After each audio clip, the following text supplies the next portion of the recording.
Hello guys, welcome to Edu Ankuran. मैं हूं आपका दोस्त अश्विनी कुमार और मैं आज के इस वीडियो में नागपुरी व्याकरण का जो टॉपिक है सर्वनाम वो आपके सामने लेकर आ रहा हूं। ये वीडियो झारखंड में जितने भी कॉम्पिटिटिव एग्जामिनेशंस होते हैं जैसे जेपीएससी, जेएसएससी, जेटैट या अन्य कोई भी प्रतियोगिता परीक्षा होती है जिसमें नागपुरी से प्रश्न पूछे जाते हैं, उसके लिए यह वीडियो बहुत ही उपयोगी साबित होने वाला है। तो आइए वीडियो को शुरू करते हैं। सर्वनाम, यहाँ पर आप देख रहे हैं सर्वनाम लिखा हुआ है। नागपुरिया में सर्व व के ऊपर जो रेप होता है वो नहीं होता है, ठीक है। संयुक्ताक्षरों का प्रयोग नागपुरी में नहीं किया जाता है। इसका डिटेल्स मैंने अपने वर्ण के वीडियो में दिया हुआ है। तो अगर आपने वर्ण का वीडियो नहीं देखा है तो आप एडू अंकुरन चैनल में जाइए और उस वीडियो का भी लाभ उठाइए। तो यहाँ पर शुरू करते हैं। सर्वनाम कर परिचय। कोनो वाक्य ने संज्ञा के घरी घरी दोहरायक से बाचक ले भाषा में जे शब्द कर प्रयोग होवेला यह सर्वनाम कर रूप ने जानल जाएला। नागपुरी भाषा के व्याकरणिक विशेषता के बढ़ायक ने सर्वनाम कर महत्व बेस दिसेला। इसमें यह कहना चाह रहा है कि किसी वाक्य में संज्ञा का घरी घरी का मतलब होता है बार बार जो उपयोग होता है, उसको दोहराने से बचने के लिए हम लोग जिस शब्द का उपयोग करते हैं उसी को हम लोग सर्वनाम कहते हैं। तो नागपुरी भाषा के व्याकरणिक विशेषता के बढ़ायक ने सर्वनाम कर महत्व बेस दिसेला। मतलब कि नागपुरी भाषा में जो व्याकरणिक विशेषता है उसको बढ़ाने में सर्वनाम का महत्व ज़्यादा दिखता है। यह है सर्वनाम का परिचय। आइए अब आगे चलते हैं। सर्वनाम कर परिभाषा। सर्वनाम कर परिभाषा कुछ इस तरह से है। संज्ञा कर ठाव ने जे शब्द चाहे पद कर प्रयोग करल जाएला ओके सर्वनाम कहेना। कह रहा है यहाँ पे कि संज्ञा के ठाव में, संज्ञा अगर कहीं पर है तो उसकी जगह पर जिस शब्द का प्रयोग किया जाता है उसी को सर्वनाम कहते हैं। जैसे राम बोथल भात खाएला, राम के अगम जोर से भूख लाइग हके। तो यहाँ पर आप देख रहे हैं मैंने दो वाक्य लिया है, दो सेंटेंस मैंने लिया है। पहला क्या है, राम बोथल भात खाएला, और दूसरा वाक्य क्या है, राम के अगम जोर से भूख लाइग हके। तो इसमें आप देख रहे हैं राम जो है वो व्यक्तिवाचक संज्ञा है और दोनों वाक्य एक दूसरे से इंटरकनेक्टेड हैं, ठीक है। अब यहाँ पे आप देख रहे हैं राम जो है वो व्यक्तिवाचक संज्ञा है, बार बार इसका प्रयोग हो रहा है, तो उसकी जगह पे हम लोग इस तरह से लिख सकते हैं। जैसे यहाँ पर ये एक स्टेटमेंट लिखा हुआ है, ओके अगम जोर से भूख लाई है के। तो जैसे पहला स्टेटमेंट होगा राम बोथल भात खाएला, ओके अगम जोर से भूख लाई है के। तो राम की जगह में जो ओके आया, ओके जो लिखा हुआ है ओके, तो यही है आपका सर्वनाम। यहाँ पर देखिए इसका क्लियरिटी इस तरह से है कि हिया ओके शब्द कर प्रयोग संज्ञा राम कर ठाव ने करल जाए है के, ठीक है। आप यहाँ पर देख रहे हैं कि संज्ञा जो है वो क्या है, राम है, और सर्वनाम क्या है, उके है, ठीक है। तो आई होप आपको सर्वनाम की परिभाषा और उसका एक उदाहरण और वाक्य के साथ मैंने आपको समझाया है, तो आई होप आप इसको समझ चुके होंगे। आइए अब आगे बढ़ते हैं। सर्वनाम कर प्रकार।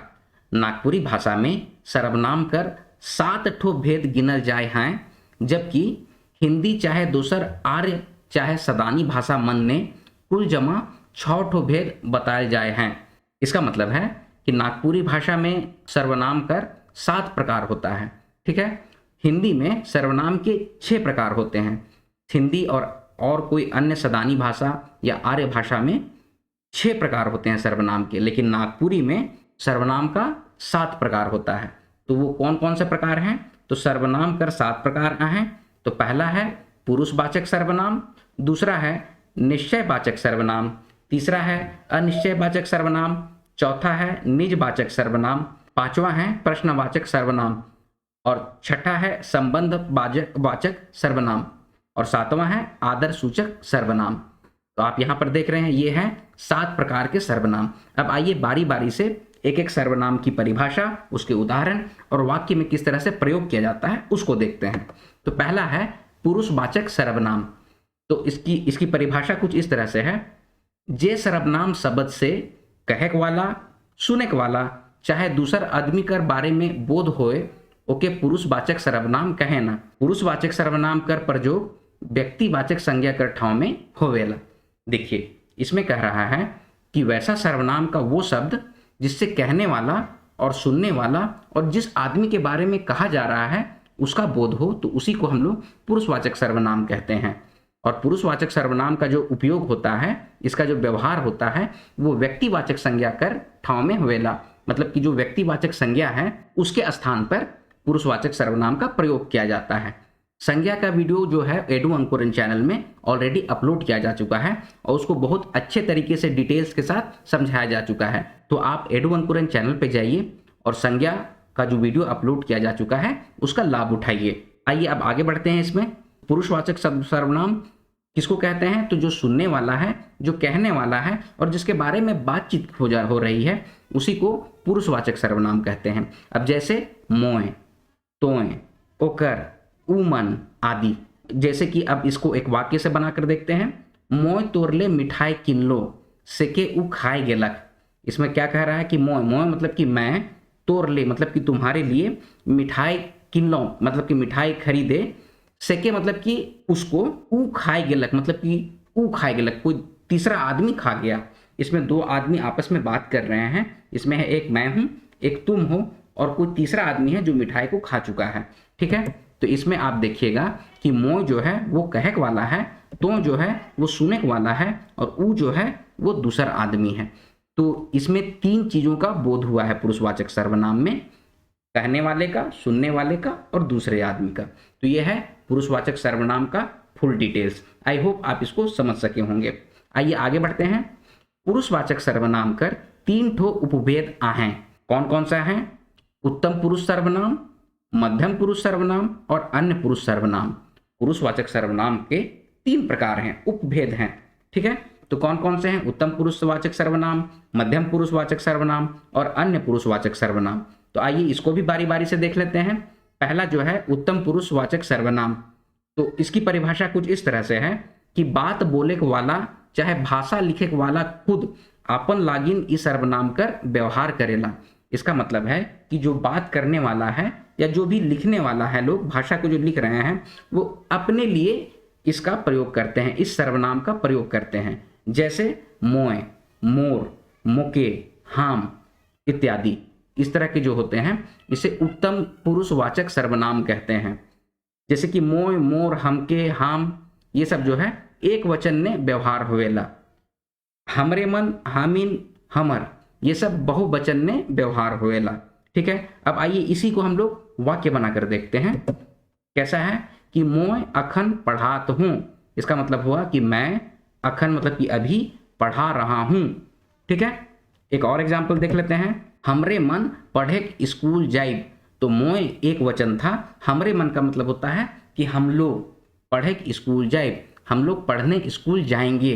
तो आप यहाँ पर देख रहे हैं कि मोय और हमरे मन जो है वो उत्तम पुरुषवाचक सर्वनाम है। ठीक है, आई होप आप उत्तम पुरुषवाचक सर्वनाम समझ चुके होंगे। आइए आगे बढ़ते हैं। मध्यम पुरुषवाचक सर्वनाम। तो मध्यम पुरुषवाचक सर्वनाम किसे कहते हैं?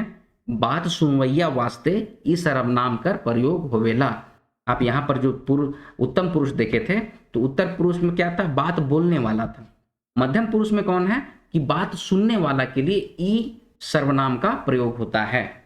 बात जो कहने वाला है उसे प्रथम पुरुष कहते हैं और बात जो सुनने वाला होता है उसको मध्यम पुरुष कहते हैं। ठीक है, तो इसका एग्जाम्पल कैसे है? जैसे तोय, तोर, तोके आदि। तो ये एक वचन ने इसका व्यवहार होवेला। तोहरे मन, तुहिन, तोहरे बहुवचन ने व्यवहार होवेला। तो ये सारे एग्जाम्पल किस चीज के हैं? मध्यम पुरुषवाचक सर्वनाम के हैं। तोय, तोर, तोके, तोहरे मन, तुहिन, तोहरे ये सब सारे जो हैं मध्यम पुरुषवाचक सर्वनाम के उदाहरण हैं। ठीक है, आइए अब इसको वाक्य में देख लेते हैं। तोय कौन शहर ने रहिसला। तो तोय जो यहाँ पर हुआ वो मध्यम पुरुषवाचक सर्वनाम हुआ। इसमें पूछ रहा है तोय कौन शहर ने रहिसला, तुम कौन शहर में रहते हो। ठीक है, ये एक वचन है। अगर तीन चार लोगों से अगर पूछा जाए तो कुछ इस तरह से होता है कि तोहरे मन कहाँ पढ़े जाबा। तो इसका मतलब होता है कि तुम लोग पढ़ने कहाँ जाओगे। तो यहाँ पर जो तोहरे मन है वो मध्यम पुरुषवाचक सर्वनाम का एग्जाम्पल है। ठीक है, तो ये हो गया मध्यम पुरुषवाचक सर्वनाम। तोय और तोहरे मन यहाँ पर मध्यम पुरुषवाचक सर्वनाम हो गया। ठीक है, आगे बढ़ते हैं। अन्य पुरुषवाचक सर्वनाम। तो ये किसे कहते हैं? तो जेकर बारे में बात होवेला ओकर ले ई सर्वनाम कर व्यवहार होवेला, जैसे ई, ऊ आदि जो कि एक वचन में व्यवहार होवेला, ईमन, उमन आदि बहुवचन में व्यवहार होवेला। आइए इसको वाक्य बनाकर देखते हैं। ई छोड़ी बहुत चालू है के, तो इसमें जो ई जो है वो अन्य पुरुष वाचक सर्वनाम है। ठीक है, ई छोड़ी बहुत चालू है के मतलब कि ये लड़की बहुत चालाक है। एक और वाक्य देखते हैं, उमन आज से नागपुरी व्याकरण पढ़वें। तो उमन जो है, इसमें उमन जो है वो भी अन्य पुरुषवाचक सर्वनाम का उदाहरण है। ठीक है, आई होप आप इसको समझ चुके होंगे। आइए आगे की ओर बढ़ते हैं। दूसरा है निश्चयवाचक सर्वनाम। पहला जो था वो था आपका पुरुषवाचक सर्वनाम। अब ये जो दूसरा है ये है सर्वनाम का दूसरा प्रकार, निश्चयवाचक सर्वनाम। इसकी परिभाषा कुछ इस तरह से है, उ सर्वनाम जे कोनो आदमी, वस्तु, घटना मनक निश्चित बोध करायना निश्चयवाचक सर्वनाम कहायना, जैसे एहे, ओहे, एदे, ओदे इत्यादि आदि आदि। तो ये जो है वो निश्चयवाचक सर्वनाम के उदाहरण हैं।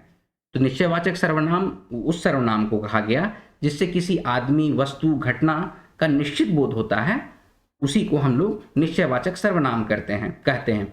आइए इसको हम लोग वाक्य में देखते हैं और ज़्यादा क्लियर करते हैं। एहे किताब से नागपुरी व्याकरण पढ़ब। तो इसमें जो एहे है वो एक निश्चयवाचक सर्वनाम है। एहे किताब मतलब कि इसी किताब से नागपुरी का व्याकरण पढ़ेंगे। अगला है, ओहे सवाल के जेपीएससी, जेएसएससी, जेटेट ने पूछ रहे। अब जो ओहे सवाल है वो निश्चित है, वो निश्चयवाचक सर्वनाम का एक उदाहरण है। एक और वाक्य में देखते हैं, एदे तोर मोबाइल, ओके फोन लगाओ। इसमें है एदे, एदे का मतलब कि ये है तुम्हारा मोबाइल, उसको फोन लगाओ। ठीक है, तो एदे जो है वो एक तरह का निश्चयवाचक सर्वनाम है। एक और एग्जाम्पल देख लेते हैं, ओदे तोर माए पानी लाने जाए रहो। इसमें जो ओदे है, ओदे एक निश्चयवाचक सर्वनाम है। तो ये है निश्चयवाचक सर्वनाम की परिभाषा, उसका उदाहरण और उससे संबंधित जो वाक्य है उसको आपके सामने बना के मैंने रखा। आइए आगे बढ़ते हैं। अनिश्चयवाचक सर्वनाम, जे सर्वनाम से कोनो निश्चित आदमी, वस्तु, घटना मनक बोध नहीं होवेला, अनिश्चयवाचक सर्वनाम कहायना। तो वैसे सर्वनाम जिससे किसी निश्चित आदमी, निश्चित वस्तु, निश्चित घटना का बोध नहीं हो पाता है, उसी को अनिश्चयवाचक सर्वनाम कहते हैं। जैसे केव, कोनो, केखनो, तो इत्यादि इत्यादि आदि। तो इस तरह का जो होता है उसी को अनिश्चयवाचक सर्वनाम कहते हैं। आइए इसको वाक्य बनाकर देखते हैं। मोके ऐसन लागेला कि केव पोखरा ऊपरे नाचेला। तो इसमें केव जो है वो अनिश्चयवाचक सर्वनाम है। मोके ऐसन लागेला कि केव पोखरा ऊपरे नाचेला, इसका मतलब है कि मुझे ऐसा लगता है कि कोई जो है वो तालाब के ऊपर नाचता है। अब कोई क्या है ये फिक्स नहीं है, ये निश्चित नहीं है, इसीलिए इसको क्या कहेंगे, अनिश्चयवाचक सर्वनाम। अगला वाक्य है, कोनो सवाल के जेपीएससी, जेएसएससी, जेटेट ने पूछवे करी। तो इसमें जो कोनो, कोनो जो आप देख रहे हैं यहाँ पे शब्द, कोनो शब्द जो है वो अनिश्चयवाचक सर्वनाम है। कोनो जो है वो बतला रहा है कि कोई ना कोई सवाल को पूछेगा। अब इसमें एग्जैक्ट वैल्यू तो पता नहीं है, इसीलिए यहाँ पर कोई जो है वो अनिश्चयवाचक सर्वनाम का एग्जाम्पल है। आगे बढ़ते हैं। आप कोनो बात कर डर नखे। तो इसमें कोनो जो है वो एक तरह का अनिश्चयवाचक सर्वनाम है। अगला वाक्य है, केखनो परीक्षा हो सकेला। तो इसमें जो केखनो है वो एक तरह का अनिश्चयवाचक सर्वनाम है। आई होप आपको अनिश्चयवाचक सर्वनाम की परिभाषा, उसका उदाहरण और उससे संबंधित जो वाक्य हैं वो पूरी तरह से क्लियर हो चुके होंगे। आइए आगे बढ़ते हैं। अगला है चौथा नंबर, निजवाचक सर्वनाम। तो निज शब्द कर माने होवेला आपन। निज का मतलब क्या होता है, अपना, खुद का। तो जे सर्वनाम कर व्यवहार आपन लागिन करल जाएला वो निजवाचक सर्वनाम कहायना। तो जिस सर्वनाम का व्यवहार अपने लिए किया जाता है उसी को हम लोग निजवाचक सर्वनाम कहते हैं। जैसे आपन, आपने, आपने हैं आदि आदि। तो इस तरह के जो एग्जाम्पल हैं वो निजवाचक सर्वनाम के एग्जाम्पल हैं। आइए अब इसको वाक्य बनाकर समझते हैं। बुधनाथ आपन काम करत है। तो इसमें आपन जो है वो बुधनाथ अपने लिए कर रहा है, इसीलिए इसको कहा जाएगा, आपन को कहा जाएगा निजवाचक सर्वनाम। मोय आपने पढ़ लेबू। इसमें अपने जो है मोय क्या है? मोय अपने पढ़ लेबू, तो अपने जो है वो निजवाचक सर्वनाम का उदाहरण है। ऊ अपने हैं पोखर में कूद रहे, तो अपने हैं अपने हैं जो यहाँ पर है वो निजवाचक सर्वनाम का उदाहरण है। इसमें आप देखिएगा कि जो काम खुद से लोग करते हैं, अपने लिए जो करते हैं, उसी को निजवाचक सर्वनाम कहते हैं। उसका उदाहरण आपने देखा, आपन, आपने, अपने हैं, और उसका वाक्य बना करके भी हम लोगों ने देखा। आई होप आप इसको समझ चुके होंगे। आइए आगे बढ़ते हैं। पांचवा है प्रश्नवाचक सर्वनाम, या इसको इस तरह से भी लिखा जाता है सवाल बोधक सर्वनाम। इसकी परिभाषा कुछ इस तरह से है कि जे सर्वनाम कर प्रयोग प्रश्न पूछे ने करल जायला उ प्रश्नवाचक सर्वनाम कहायना। तो वैसे सर्वनाम जिसका उपयोग हम लोग प्रश्न पूछने के लिए करते हैं, सवाल जवाब के लिए करते हैं, सवाल पूछने के लिए करते हैं, उसी को प्रश्नवाचक सर्वनाम कहते हैं। जैसे के, कने, का तैर, कैसे, कहाँ आदि आदि, इस तरह के जो हैं ये सभी जो हैं वो उदाहरण हैं प्रश्नवाचक सर्वनाम के। आइए इसको वाक्य बनाकर समझते हैं। के आए रहे, तो के जो है यहाँ पर एक प्रश्नवाचक सर्वनाम है जो कि प्रश्न कर रहा है। के आए रहे का मतलब है कि कौन आया था। एक अगला वाक्य देखते हैं, तोय कने जाबे, तो इसमें जो कने जो है वो एक तरह का प्रश्नवाचक सर्वनाम है। इसका मतलब है कि तुम किधर जाओगे। कने का मतलब होता है किधर जाओगे, ठीक है। आगे है का तैर पहाड़ ने चढ़ले रे बुचू, तो इसमें का तैर जो है वो एक तरह का प्रश्नवाचक सर्वनाम है। ये वाक्य जो है का तर पहाड़ ने चढ़ले रे बुचू, इसका मतलब होगा कि किस तरह से पहाड़ में चढ़े रे बाबू, बाबू या बच्चे। आई होप प्रश्नवाचक सर्वनाम आपको समझ में आ चुका होगा। आइए आगे बढ़ते हैं। छठा है संबंधवाचक सर्वनाम। तो इसकी परिभाषा कुछ इस तरह से है कि जे सर्वनाम कर प्रयोग वाक्य में कोनो दोसर शब्द से संबंध बताएले होवेला ओके संबंधवाचक सर्वनाम कहेना। इसका मतलब ये हुआ कि वैसा सर्वनाम जिसका प्रयोग किसी वाक्य में किसी दूसरे शब्द से संबंध बतलाने के लिए होता है, उसी को संबंधवाचक सर्वनाम कहते हैं। जैसे जे, से, जैसन, तैसन, जेकर, सेकर आदि। तो इस तरह का जो उदाहरण है वो संबंधवाचक सर्वनाम का उदाहरण है। आइए इसको हम लोग वाक्य बनाकर देखते हैं। जे किताब पढ़ी से ज्ञानवान बनी, तो इसमें जे है और से जो है वो संबंधवाचक सर्वनाम है। कैसे? जो किताब पढ़ेगा वही ज्ञानवान होगा, तो यहाँ पर से जो है वो किताब पढ़ी को ज्ञानवान बनी से जोड़ रहा है, एक संबंध बना रहा है। तो किताब पढ़ी से ज्ञानवान बनी, ठीक है। जे किताब पढ़ी से ज्ञानवान बनी, इसमें आप देख रहे हैं से जो है वो जे किताब पढ़ी को ज्ञानवान बनी से संबंध स्थापित करा रहा है, इसीलिए यहाँ पर से जो है वो एक तरह का संबंधवाचक सर्वनाम है। एक और वाक्य का प्रयोग करके देखते हैं। जैसन करनी तैसन भरनी, तो आप यहाँ पर देख रहे हैं जैसन करनी को तैसन सर्वनाम जो है वो कनेक्ट कर रहा है कि जैसा करोगे वैसा भरोगे। तो करनी और भरनी को जैसन और तैसन नाम का जो सर्वनाम है वो आपस में एक संबंध स्थापित कर रहा है, ठीक है। एक और वाक्य बनाकर देखते हैं। ई ओहे छोड़ी है के जेकर से झगड़ा होए रहे, इसमें आप देख रहे हैं कि जेकर जो है वो कोई दो शब्दों के बीच संबंध स्थापित कर रहा है। जैसे ई छोड़ी है के, ई ओहे छोड़ी है के, मतलब कि ये वही लड़की है जेकर से झगड़ा होए रहे, जिससे झगड़ा हुआ था, ठीक है। तो जेकर वर्ड जो है यहाँ पर वो किसी दो शब्दों को जोड़ने का काम कर रहा है, एक दूसरे के बीच संबंध स्थापित करने का काम कर रहा है, तो इसीलिए इसको संबंधवाचक सर्वनाम कहेंगे। आई होप इसको आप बहुत अच्छे तरीके से समझ चुके होंगे। आइए आगे बढ़ते हैं।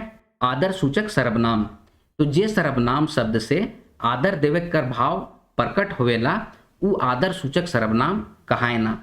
जैसे रौरे, आपने हैं, तोहरे आदि। तो इस तरह के जितने भी होते हैं इसको हम लोग आदर सूचक सर्वनाम कहते हैं, ठीक है। इसको एग्जाम्पल के साथ देखते हैं।